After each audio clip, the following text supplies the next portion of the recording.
Hi guys, আজি আমি কথা পাতিম ভাদ মাহত যে হাঁহৰ বেমাৰ আহে সেই বেমাৰৰ পৰা কেনেকৈ পৰিত্ৰাণ পাব পাৰি বা আপোনাৰ হাঁহখিনি কেনেকৈ বচাই ৰাখিব।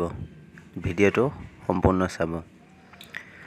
কথা হ'ল যে বন্ধুসকল, ভাদ মাহত হাঁহৰ বেমাৰ তেনেকুৱা মই অহা দেখা পোৱা নাই, কিন্তু ভাদ মাহত যি খাল বিলৰ লেতেৰা পানী বা খাল বিলৰ মৰা মাছ, গেলা পানী, সেই পানী যেতিয়া হাঁহবিলাকে খায় তেতিয়া হাঁহবিলাকে মৃত্যুৰ মুখত পৰে বা হাঁহৰ বেমাৰ হোৱাৰ চান্স থাকে।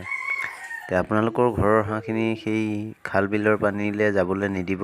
সেই ভাদ মাহটো খুব সাৱধানে ৰাখিব লাগে।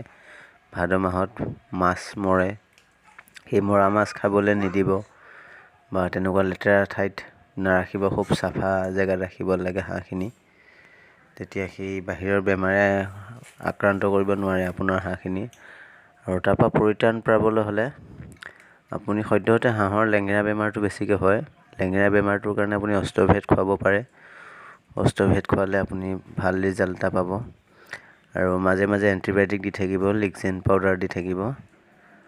আৰু এণ্টিবায়'টিকৰ উপৰিও আপোনাৰ হাঁহখিনি খুব চাফা জেগাত ৰাখিব লাগিব। চাফা জেগাত ৰাখিলে আপোনাৰ হাঁহখিনি কোনো ধৰণৰ বেমাৰত আক্ৰান্ত হ'ব নোৱাৰে।